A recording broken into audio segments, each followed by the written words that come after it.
Guys, তোমরা কেমন আছো? আশা করি সবাই ভালো আছো। আর তোমাদের ভালোবাসে আমিও খুব ভালো আছি।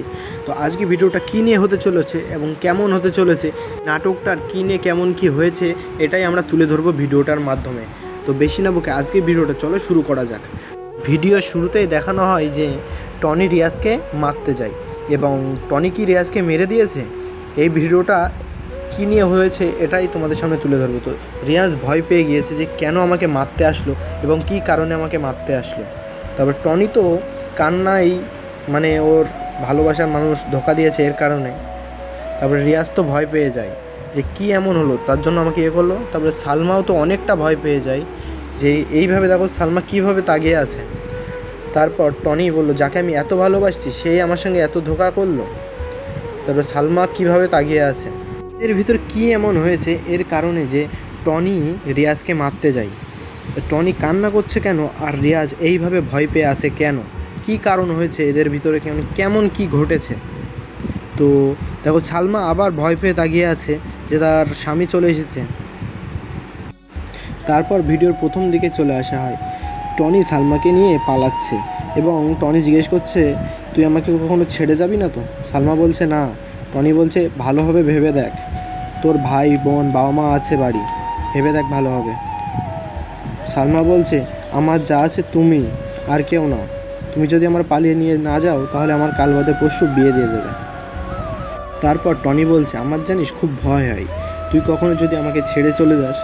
সালমা বলছে যতই ঝড় তুফান আসুক না কেন আমি তোমাকে কখনোই ছেড়ে যাব না। আর এই কথাগুলো টনি টোটোয় বসে বসে ভাবছিল। ভাবতে ভাবতে কখন যে তার বাড়ি চলে এসেছে সে নিজেও বুঝতে পারেনি। তখনই টোটো চালক ডেকে উঠে বলল ভাই তোমাদের বাড়ি চলে এসেছে, তুমি নেমে যাও। তারপর টনি বলল, চমকে উঠে বলল চলে এসেছি। এই বলে টনি টোটো থেকে নেমে তার পাওনা টাকাটা দিয়ে দিল। তারপর টনি বাড়ি চলে আসে। তার মা উঠোন ঝাড় দিচ্ছিল, টনিকে দেখে খুব খুশি হলো। বলল মধু তোকে আমি কল দিয়েছি তাও তুই তো কল তুললি না। বলল তুই কেমন আছিস, কি খেয়েছিস, তোর তো মুখ ফুক সব শুকিয়ে গিয়েছে। টনি এই কথাগুলো শুনে কেঁদে উঠল, কান্না করে তার মাকে জড়িয়ে ধরে তারপর তার মা জিজ্ঞেস করছে মধু কাঁদছিস কেন? বলছে মা তোমাদের অনেক দিন দেখিনি তো এই কারণে আমি কান্না করছি। তারপরে টনির মা বলল যে চল এবার তুই ঘরে চল, ঘরে গিয়ে বসবি। তার কিছুদিন পর টনিরা সবাই মিলে একসঙ্গে খাচ্ছিল। তারপর টনির মা বলছে বাবু তোর জন্যই ভালো হবে, তুই যেটা পছন্দ করিস সেটা রান্না করেছি। টনির আব্বা বলল টনি তুই বৌমাকে বাড়ি নে, বৌমার তো পরীক্ষা শেষ হয়ে গিয়েছে। টনির কথাটা শুনেই বলল থাক ওর আর নিয়ে আসতে হবে না, বলেই টনি ওখান থেকে খাবার ছেড়ে উঠে চলে গেল। তারপর টনির মা বলল কী হয়েছে বাবু, কী হয়েছে? তারপর কিছুক্ষণ পরে টনির মা টনির ঘরে গিয়ে বলছে বাবু কী হয়েছে বল, আমি তো তোর মা। তারপর টনি তার মার জড়িয়ে কান্না করছে। কান্না করতে করতে বলল মা তোমার বৌমা আর আমার নেই।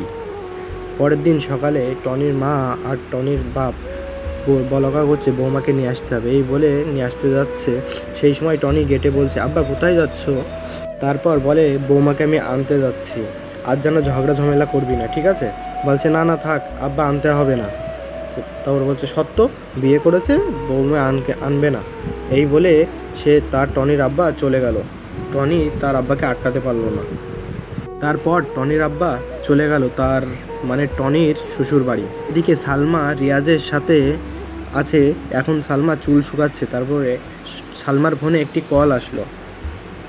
কল আসার সাথে সাথে সালমা কলটা রিসিভ করলো। রিসিভ করে দেখে তার মা কল দিয়েছে। সালমার মা বলছে কোথায় গিয়েছিস এখন? বলছে তুমি কি জানো না আমি এখন স্কুলে রেজাল্ট নিতে এসেছি। বলছে এই দেখ তোর শ্বশুর এসেছে তোকে নিতে। তারপর সালমা বলছে তুমি বলে দাও আমি যাব না, আমি আর ওর ভাত খাবো না। সালমার মা বলছে এসব আমি বলতে পারবো না, তুই এসে বল। তারপর টনির আব্বা ফোনটা নিয়ে বলছে বৌমা তুমি এখন কোথায় আছো, তাড়াতাড়ি আসো, তোমাকে নিতে এসেছি আমি তো বাড়ি চলে এসেছে, তাড়াতাড়ি আসো বাড়ি, তোমাকে নিয়ে তাই আমি বাড়ি যাব। এই বলল টনির আব্বা। তারপর সালমা বলছে আমি যাব না, আমি আর টনির ভাত খাবো না, তুমি বাড়ি চলে যাও। তারপর টনির আব্বা বলছে এ কি মা এসব কথা কেউ কি বলে? স্বামী স্ত্রীর ভিতরে একটু অর্ধেক ঝামেলা হতেই থাকে, তাই বলে কি এমন বলবে তুমি? টনি যদি কিছু বলে থাকে তাহলে আমার সাথে বলো, ওর মেরে হাত পা ভেঙে দেবো। সালমা বলল ও আর কি বলবে, যে স্বামী স্ত্রীর শখ আহ্লাদ না পূরণ করতে পারে সে স্বামীর ঘর আমি করব না।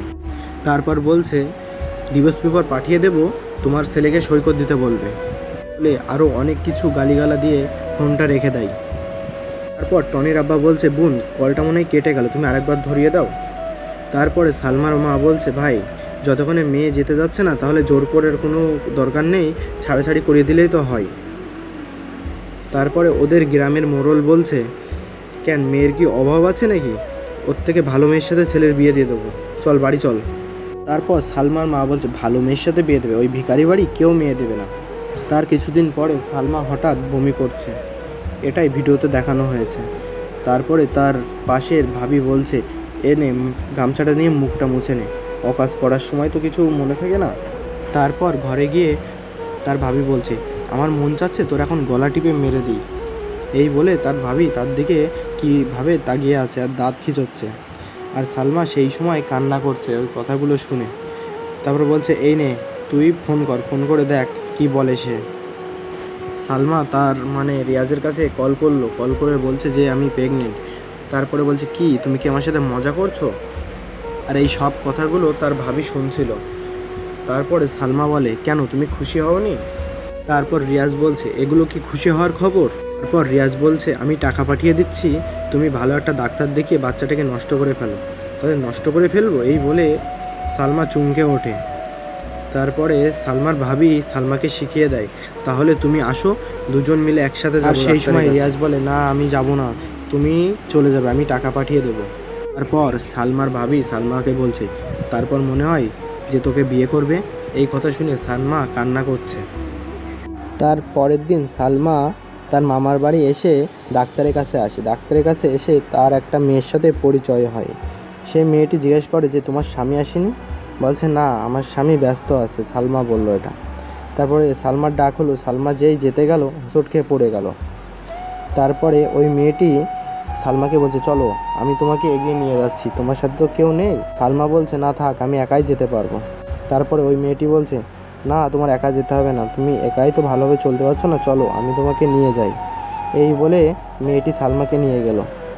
তারপরে ডাক্তার সালমাকে চেক আপ করে বলছে তোমার তো কিছু হয়নি। তা বলছে কেন আমি প্রেগনেন্ট না? বলছে না তুমি প্রেগনেন্ট না, তোমার উল্টোপাল্টা খাবার খেয়েছো এই কারণে তোমার গ্যাস হয়ে বমি হয়েছে, আর তোমার শরীরে রক্তরও খুব ঘাটতি আছে এর কারণে তোমার বমি হয়েছে। কথা শুনে সালমা তো পুরোই খুশি। এই বলে তারপরে সালমা ওখান থেকে বেরিয়ে চলে আসে। ওখান থেকে বেরিয়েই দেখে সে রিয়াজ ওখানে বসে আছে। এই দেখে সালমা তো পুরো অবাক হয়ে গিয়েছে, রেগে গিয়েছে। তারপরে সালমা বলছে এ কি তুমি এখানে? আর রিয়াজ তো পুরোপুরি ভয় পেয়ে গেছে তার বউর সাথে ওকে দেখে। রিয়াজের বউ বলছে এ কি তোমরা কি দুজনকে চেনো? রিয়াজ বলছে হ্যাঁ ওকে আমি চিনি, ও আমার ছাত্র হয়, আমার স্কুলেই পড়াশুনো করে। তারপর রিয়াজ বলছে এ কি তুমি এখানে কি করতে এসেছো? সালমা বলছে সত্যিই কি তুমি জানো না আমি এখানে কি করতে এসেছি? এই কথা শোনার পরে রিয়াজ বলছে হ্যাঁ হ্যাঁ ওই দিন তুমি পেট ব্যথা বলে চলে আসলে স্কুল থেকে, এটাই তো। সালমা বলছে সত্যিই কি তুমি জানো না? তারপরে রিয়াজ মুখটা কেমন করে ভয় পেয়ে যায়। তারপরে রিয়াজ তার স্ত্রীকে বলে ঠিক আছে সালমা তাহলে তুমি থাকো। তারপরে রিয়াজ আর রিয়াজ স্ত্রী চলে গেল। তারপর সালমা বলছে তুমি তোমার পাওনাটা তো নিয়ে যাবে। তারপরে রিয়াজকে ডেকেই তার গালে অনেক জোরে জোরে 4-5টা থাপ্পড় মারলো। রিয়াজ থাপ্পড় খেয়ে গালে হাত দিয়ে চুপচাপ দাঁড়িয়ে আছে, আর তার বউ ভাবছে কী এমন এদের ভিতরে সম্পর্ক আছে এর জন্য সালমা রিয়াজকে থাপ্পড় মারলো। এই দেখে রিয়াজের বউ তো অবাক। তারপর বাড়ি এসে সালমা তার ভাবির কাছে কান্না করছে, বলছে ভাবি ও আমি কি বড় ভুল কাজ করেছি, স্বামীকেও হারালাম এদিকে একেও হারালাম, এই বলে কান্না করছে। তারপরে সালমা বলছে ভাবি আমার সব শেষ হয়ে গিয়েছে, আমি সব শেষ করে ফেলেছি, আমি খুব পাপী। তারপরে ওর ভাবি বলছে না রে কিচ্ছু শেষ হয়নি, টনিকে সব কিছু বুঝিয়ে বললেই টনি সব কিছু মেনে নেবে। বলছে না আমি ওকে খুব অত্যাচার করেছি, আর ওর মা আমার নিজের মেয়ের মতো দেখতো। তারপর বলছে দাঁড়া আমি টনিকে কল করে বলছি। যেই কল করতে গেল একজনকে ডাকলো, তা সেই ডাকলো বলে সালমার ভাবি কে তাই দেখতে গেল। দেখতে গিয়ে দেখে যে একটি ডেলিভারি বয় ডেলিভারি দিতে এসেছে। ডেলিভারি বয় বলছে যে সালমার নামে পার্সেল আছে। সালমা কোথায়? সালমাকে ডাকো। তারপরে ওর ভাবি সালমাকে ডাকলো, ডেকে বলছে সালমা তোর নামে পার্সেল আছে। পার্সেলটা নিতে গিয়ে সই করলো, সই করে পার্সেলটা নিয়ে নিল। পার্সেলটা খুলেই দেখে যে তার ভিতরে কিছু কাগজপত্র আছে। কাগজপত্র পড়তেই যে বুঝতে পারা গেল ওর ভিতরে ওর বরের চিঠি ছিল এবং ডিভোর্স পেপারও ছিল। চিঠিটা পড়ে দেখে যে তার স্বামী তার নিজেই স্ত্রীকেই ডিভোর্স পেপার পাঠিয়ে দিয়েছে, আর তার যে শখের গয়নাটা ছিল সেই গয়নাটাও পাঠিয়ে দিয়েছে। এর জন্য কোনোদিন দুই নৌকায় পা দিয়ে চলতে নেই। ধন্যবাদ। দেখা হচ্ছে আবার নেক্সট ভিডিওতে।